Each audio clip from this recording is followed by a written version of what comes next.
Salut toi, ça fait tellement longtemps que je ne me suis pas assise pour te parler de mes favoris du mois. J'ai dû arrêter il y a 3 ou 4 mois j'ai l'impression. Et bien qu'il n'y a pas énormément de choses matérielles qui sont venues s'ajouter dans ma vie, j'ai eu le temps de regarder pas mal de séries et de films. Non, j'ai regardé genre un film. Mais j'ai regardé pas mal de séries sur Netflix et je me suis dit que j'allais te parler un peu de tout ça. Donc un peu en vrac, voici tous mes petits favoris des quelques derniers mois. Et je voudrais commencer par un truc que j'ai reçu hier juste parce que je suis trop contente.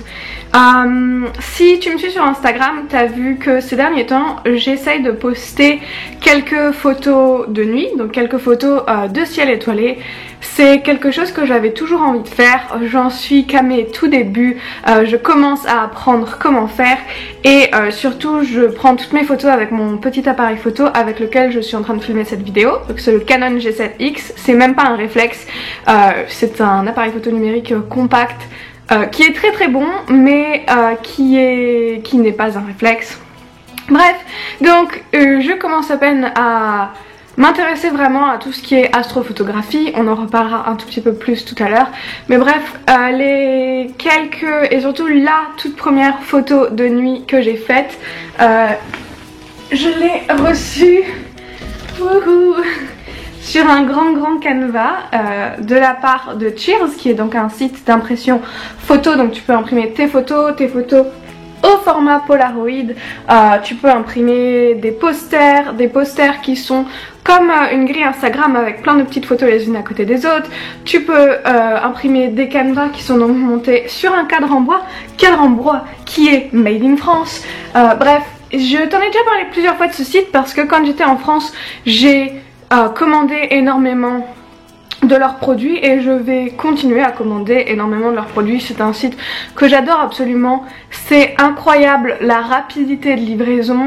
J'ai commandé dimanche dernier je pense et je l'ai reçu hier, donc vendredi. Ça a mis 5 jours à arriver alors que j'habite en Australie et que ça a été envoyé de France, donc imagine la rapidité pour recevoir en France. Enfin bref, je sais pas, j'adore. Et donc j'ai reçu ce canevas et j'ai reçu un autre que j'ai pris lors de notre dernier week-end de camping, où on voit donc les arbres qui sont éclairés par notre feu de camp. Notre feu de camp il était un peu là-bas dans le coin et on voit donc toutes les étoiles. Et là où c'est plus clair, là on voit la Voie lactée et voilà. Donc ces canevas, j'en suis absolument dingue. Là j'ai dû les redécrocher du mur, on les a reçus hier et littéralement 10 minutes après que le coloc soit rentré ils étaient déjà accrochés du mur.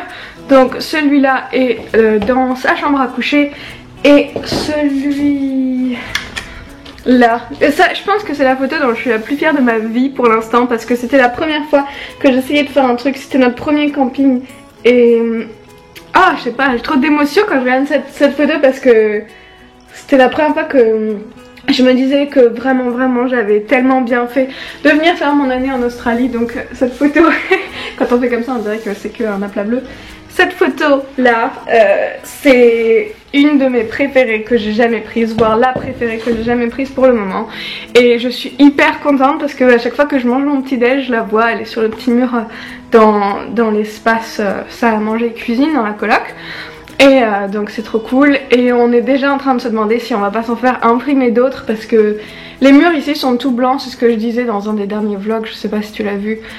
Il n'y a pas vraiment de déco au mur et ça fait un moment qu'il a envie de décorer mais il a jamais vraiment pris le temps.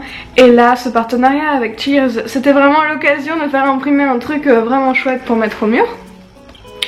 Donc si tu veux commander sur Cheers et que t'as jamais commandé, avec le code LUNEFUL t'as moins 5 € sur ta première commande. Donc c'est plutôt pas mal, sachant que les canevas commencent à 36 € je pense, ce qui est pas ouf comme prix parce que on regardait à la base pour s'en faire imprimer ici et c'était tellement plus cher. Donc ouais voilà, mais les 5 € c'est valable que tu prennes un canvas ou que tu prennes un poster, que tu fasses imprimer des photos, il y a même des livres photos, enfin bref il y a énormément de trucs. J'adore ce site, je te laisse le découvrir par toi-même si tu ne connais pas encore. Rebondissons donc sur le fait que j'adore prendre des photos de nuit en ce moment et qu'à mon avis les photos que tu as vues la dernière fois sur Instagram ne seront pas les dernières parce que justement avec Rob on a décidé d'essayer de se perfectionner en astrophotographie. Bon, c'est pas vraiment astrophotographie parce que astrophotographie c'est genre avec des télescopes de ouf et prendre des photos. On a décidé de se spécialiser, de s'améliorer, d'apprendre plus et de s'entraîner beaucoup plus pour faire des photos de nuit.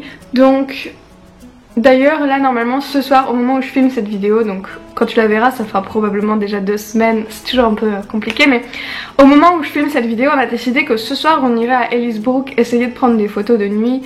Et surtout en septembre on va faire un road trip jusqu'à Karijini avec Rob et avec un autre de nos copains. Et enfin bref, je suis trop excitée à l'idée de faire ça. Et donc puisque là ça c'est juste moi qui ai un peu essayé de comprendre comment ça fonctionnait, j'avais jamais vraiment regardé des cours etc. C'est moi qui bidouille avec les options de mon appareil photo. Là j'ai pris un cours sur Skillshare, donc Marion du blog et de l'Instagram Meraki Green m'a parlé de Skillshare qui est un site en gros où tu trouves plein de cours, donc genre c'est un peu comme YouTube avec les tutos sauf que les cours sont beaucoup plus complets et beaucoup plus qualitatifs. Et du coup je me suis inscrite hier, enfin je regarde depuis hier et j'ai déjà suivi genre 3 cours, enfin dont un sur la photographie de nuit et c'est celui-là qu'on va mettre en pratique ce soir. Du coup j'ai trop hâte qu'il fasse nuit pour y aller. Et il y a vraiment des trucs, surtout là hier soir et j'ai fini de le faire ce matin, il y avait un cours sur comment créer des gifs ou gifs, ça dépend comment tu dis. Moi je sais les créer mais genre je connais la technique, mais suivre le cours je me suis rendu compte qu'il y avait des méthodes vachement plus simples que ce que moi je fais. Enfin c'est hyper intéressant et il y a sur l'illustration, tout ce qui est créativité en général. Il y a des cours sur genre Instagram pour t'aider à comprendre, pas vraiment comment booster ton compte, mais pour t'aider à comprendre comment fonctionnent vraiment les hashtags ou ce genre de trucs. J'ai pas trop regardé en détail là-dedans pour le moment. Il y a des cours sur voilà, tout ce qui est photographie, tout ce qui est dessin, tout ce qui est... Moi j'ai que regardé dans la partie un peu genre graphique etc. Il y a tout ce qui est infographie, graphic design, création de logo, lettrage à la main, typographie.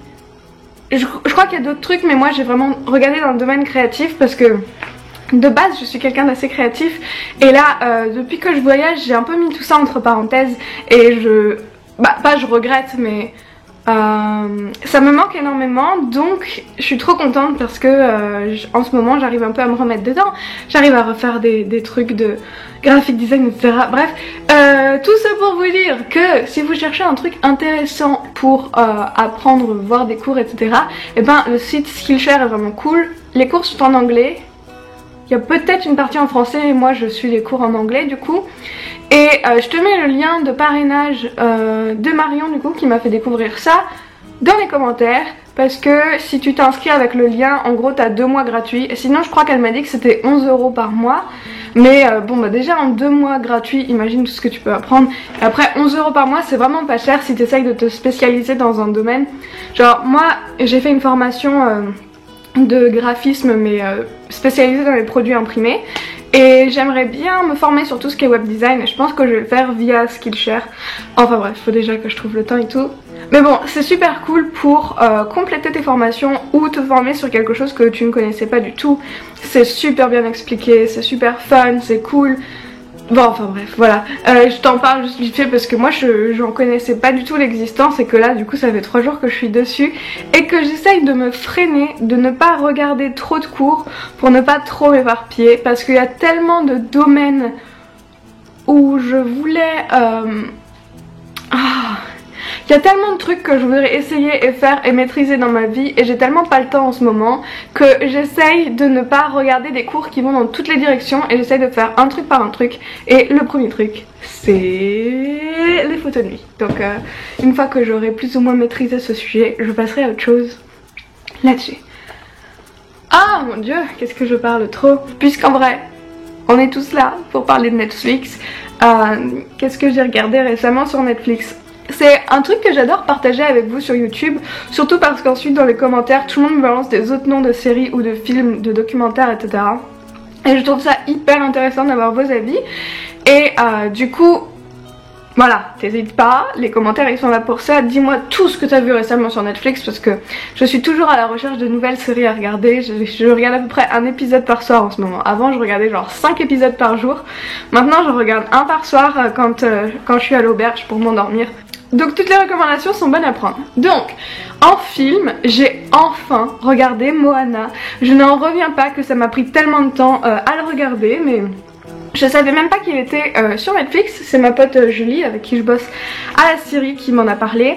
Et j'avais décidé de le regarder parce que en gros quand on bossait à la Syrie elle avait tout le temps la chanson dans la tête. Et je lui disais que je voyais même pas de quelle chanson elle parlait parce que j'avais jamais vu Moana. Et elle a déjà regardé genre 126 fois parce que son neveu le regarde tous les week-ends. Donc tous les week-ends elle est obligée de regarder Moana. Et du coup j'ai regardé parce que je suis quelqu'un qui aime beaucoup les dessins animés. Je suis pas particulièrement une fan incontestée de Disney, mais j'aime beaucoup les dessins animés récents pour toute la partie graphique justement. Parfois genre je suis en ébahissement complet devant les intros où tu sais juste quand ils mettent les noms des, pas des acteurs mais les noms des voix et puis des réalisateurs etc. Parfois c'est tellement bien fait et c'est un domaine qui m'intéresse tellement et dans lequel j'aurais tellement aimé étudier et travailler, mais peut-être dans une autre vie. Voilà, on n'a pas trop le temps maintenant. Mais et du coup Moana fait partie de ce dessin animé que je trouve super bien fait. Pour celles qui l'ont vu, tout ce qui est la partie, les tatouages de Maui qui bougent, c'est quelque chose que je trouve incroyable. Et un truc que je trouve vraiment dingue dans Moana, c'est les chansons. Alors pas le fait que la chanson principale est reprise 3 fois pendant le film parce qu'ils rechantent tout le temps la même, mais la chanson du crabe qui est complètement décalée et le travail de ouf que c'est en termes de genre, pas structure musicale mais composition musicale, de créer une musique complètement décalé pour un film d'enfant mais qui passe tellement bien avec le personnage du crabe. Je sais pas, j'ai adoré. Et évidemment ça m'a rappelé énormément de morceaux ou de trucs, je sais pas vraiment comment dire, mais ça m'a rappelé énormément de ce que j'ai appris sur la culture maori quand j'étais en Nouvelle-Zélande, que ce soit les tatouages, les haka, leurs chants traditionnels, leurs espèces d'animaux totems et ce genre de trucs. Et j'ai trouvé ça absolument incroyable. J'ai chialé comme un bébé parce que moi je ne peux pas regarder des dessins animés sans pleurer comme un bébé. Et voilà, j'ai vraiment aimé. Et si tu aimes bien les dessins animés genre 3D, genre les nouveaux dessins animés, je te le recommande vivement parce qu'il était vraiment cool. Et si tu as d'autres dessins animés qui sont sortis il y a pas trop longtemps et que j'ai pas encore vu parce que j'ai pas vu grand chose. Ensuite en série, on a regardé avec Rob une série qui s'appelle The Rain, qui est très particulière. En gros, si tu te fais toucher par la pluie, tu meurs. Voilà. Il y a une saison, je crois, donc ça s'arrête un peu... Oh, il y a une saison ou il y en a deux? Non, il y en a une, je crois. Il y en a une et ça s'arrête un peu en mode... t'as vraiment envie de savoir la suite pour essayer de comprendre. C'est une de ces séries où tu te tortures l'esprit à essayer de comprendre tout ce qui se passe et qu'est-ce que c'est, et qui fait quoi, et qui sont les méchants et qui sont les gentils, etc. Mais c'est hyper intéressant. Le seul truc que j'ai pas aimé, c'est que il me semble que c'est une série genre danoise ou suédoise. Il me semble que c'est danois, je suis pas 100% sûre. Mais du coup, quand t'écoutes avec les voix en anglais, ils ont tous un accent danois. Et je sais que je ne devrais pas juger les gens sur leur accent, mais moi c'est un truc qui me bloque énormément. Quand je regarde un film en anglais, j'ai besoin qu'ils aient un accent américain, australien ou anglais british. Et j'ai énormément de mal avec les personnages qui ont un accent très prononcé parce que je sais pas, ça m'empêche de me concentrer vraiment sur ce qui se passe. Et donc j'ai trouvé ça un peu dur. Et je sais que par exemple Julie, elle avait commencé parce que je lui avais parlé de la série, elle a arrêté au bout de 15 minutes parce que l'accent elle pouvait pas, donc je sais que je suis pas la seule à galérer un peu avec les accents. Du coup je sais pas du tout ce que ça donne en français, parce que bon, comme je regarde avec le collègue je vais pas regarder en français. Mais l'idée, le thème général est vachement intéressant. Et voilà, c'était plutôt pas mal si t'aimes bien les trucs un peu post-apocalyptiques. Ou ouais, voilà. Ensuite j'ai regardé, je sais plus le titre exact Bah, je crois que ça s'appelle 13 novembre, attaque sur Paris. Enfin, du coup, ça c'est le titre anglais si je te le traduis mot à mot. C'est donc 3 épisodes de 45 minutes sur les attentats du 13 novembre, donc sur les explosions qu'il y avait eu au stade de foot et les tirs dans les cafés et la prise d'otage au Bataclan. Et je pense que en tant que citoyen français, c'est de notre devoir de regarder ce genre de truc parce que c'était un moment très très marquant dans l'histoire de France selon moi et je pense que c'est important de ne pas oublier et je pense que c'est un peu notre devoir de mémoire de regarder ce genre de choses et de ne pas oublier comment ça s'est déroulé et d'écouter les victimes parler de comment ça s'est déroulé pour eux. Je l'ai regardé avec Rob qui lui du coup on avait rapidement entendu parler, mais enfin l'Australie c'est tellement loin que voilà tu vois aux infos mais tu suis pas vraiment, alors que j'imagine qu'un grand nombre d'entre nous on avait vraiment suivi ça de très très près. Moi je me souviens, et c'est un truc, j'ai l'impression que nos parents, c'est quand ils parlent des attentats du 11 septembre, ma mère me dit tout le temps je me souviens exactement ce que j'étais en train de faire quand ça s'est passé. Mon père se souvient exactement ce qu'il était en train de faire. Et moi bah, je me souviens exactement ce que j'étais en train de faire quand il y a eu les premières bombes à Paris. J'ai des frissons rien que d'en parler. Et bref, c'était intéressant de regarder ça avec Rob parce que genre on mettait pause pour discuter de plein de détails, de trucs qu'il avait du mal à comprendre ou de tout ça. Et c'est hyper bien fait parce que il n'y a pas de... C'est juste les faits, c'est les gens qui ont survécu dans le Bataclan qui témoignent et qui racontent comment c'était, qui décrivent comment c'était. Et c'est pas un film hollywoodien, il n'y a pas d'effets spéciaux, il n'y a pas... C'est juste un documentaire qui relate les faits de manière assez neutre, dans le sens où ils sont pas en train de crier qui sont les fautifs et qu'est-ce qu'il aurait fallu faire ou qu'est-ce que... C'est vraiment juste raconter les faits, raconter ce que c'était et je dis c'est neutre mais c'est très touchant. C'est très très intéressant et je le recommande vivement parce que je trouve que c'était vraiment bien fait et moi je sais que j'avais vraiment envie de le regarder mais j'avais un peu peur. Je sais pas, c'est un peu... C'est pas gênant mais c'est assez bizarre parce que... On le sait tu vois, on y était, enfin on était là, on était tous impuissants devant nos écrans quand ça s'est passé. Et du coup partager ça avec quelqu'un qui l'a pas vécu comme ça, j'ai trouvé ça très très très intéressant. Et ouais, je te le recommande vraiment vraiment parce que je trouve que c'est un documentaire qui est vraiment super bien fait. Dans un autre registre complètement, j'ai aussi regardé la deuxième saison de 13 Reasons Why. Oh purée, je peux pas faire un bel accent anglais quand je parle français. Et ben tu vois, quand j'avais regardé, j'avais beaucoup accroché à la première saison et on en avait beaucoup parlé avec mes parents qui avaient regardé aussi en disant que c'était très très important, intéressant et qu'il faudrait peut-être montrer ça aux plus jeunes dans le sens pour leur expliquer un peu l'impact que peuvent avoir tes mots et tes actions sur la vie des autres. Et quand ils avaient dit qu'ils feraient une deuxième saison, je m'étais dit que ça allait être peut-être un peu compliqué parce que bah ce qui s'est passé c'est passé, les cassettes ont été entendues, enfin l'histoire pour moi avait fait son petit bout de chemin et j'ai trouvé ça hyper intéressant la manière de tourner la saison 2 avec toute l'histoire du procès etc. J'en parlerai pas trop parce que je pense que certaines personnes n'ont pas encore vu la saison 2 mais elle est vraiment très très intéressante et j'ai dévoré ça en genre 2 jours et j'aime beaucoup cette série, genre enfin j'aime beaucoup, en même temps c'est très triste mais en même temps c'est très très vrai, donc c'est encore une de ces séries que je trouve intéressante à regarder. Mais genre je veux pas dire que waouh j'adore, mais c'est des sujets intéressants. Pardon. Oh mais c'est des sujets intéressants et importants à aborder je pense et voilà, c'est pour ça que j'ai trouvé ça bien. Et là, complètement par hasard, l'autre jour, j'étais dans mon lit et je cherchais une nouvelle série à regarder. Et j'ai regardé, je crois que ça s'appelle Evil Genius, America's Most Diabolical Bank Heist, something, je sais plus. Bref, je crois que si tu tapes Evil Genius, tu dois trouver.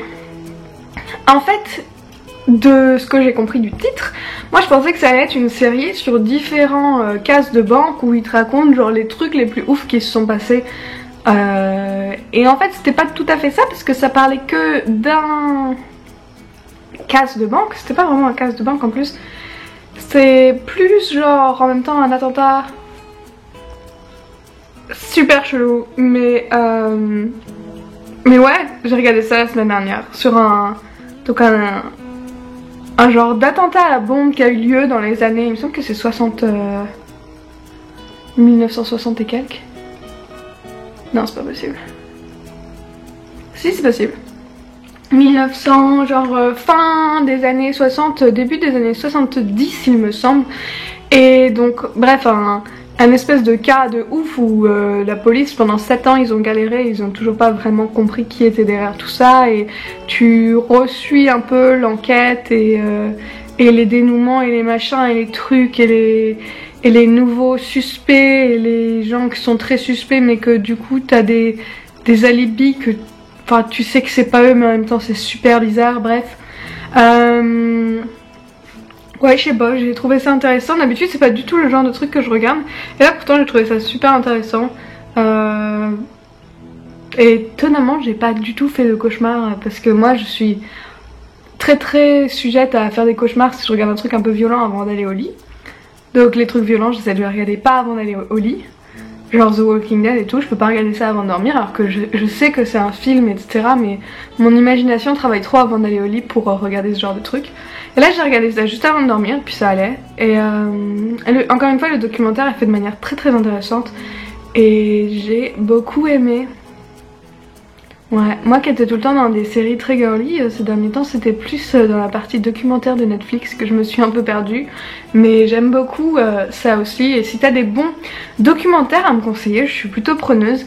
Et aussi si tu as des très bons films sur le voyage, parce qu'en ce moment, oh c'est ouf, je sais que je suis en Australie et que donc je suis actuellement en train de voyager, dans le sens où je ne suis pas chez moi, mais je suis tellement enfermée dans ma routine à la Syrie et tout, et à avoir un job et à faire la même chose tous les week-ends, bon sauf les week-ends où je vais camper, mais je sais pas, c'est juste j'ai trop envie de bouger, de voyager, ou au moins de voir des films sur ça quoi. Jamais satisfaite. Donc ouais, je sais qu'il y a La vie rêvée de Walter Mitty que j'ai déjà vu, que j'adore, Into the Wild que j'ai déjà vu, que j'adore, Wild que j'ai déjà vu et que j'ai pas forcément plus aimé que ça. Mais si t'en as d'autres, là en bas, tout là en bas dans les commentaires, et j'attends tes recommandations avec beaucoup d'impatience. Voilà, je pense qu'on a fait le tour de tout ce que j'avais envie de te dire aujourd'hui. C'est un peu plus court, ne pars pas, ne te désabonne pas. J'ai des bons gros projets, j'ai des idées super fun de vidéos, c'est juste que ça met un peu de temps à se faire, et que quand j'aurai fini la série on retournera à des vidéos un peu genre vachement plus drôles, vachement plus fun, éventuellement des changements capillaires, éventuellement des Instagram, des sites de ma vie pour une journée, parce que j'ai des idées de questions à vous poser qui pourraient être super fun. C'est juste qu'en ce moment j'ai du mal à rattraper, j'ai énormément de projets, énormément de trucs sur le feu, et j'ai trop hâte, je suis reboostée à fond. Parfois j'ai des petites genre baisses des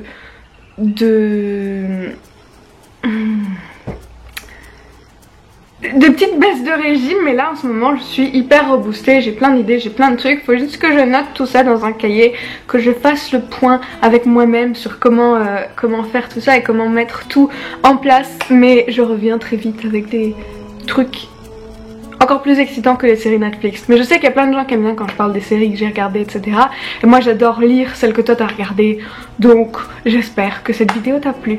On se retrouve très vite, je te fais de gros bisous et je te dis à bientôt. Bye!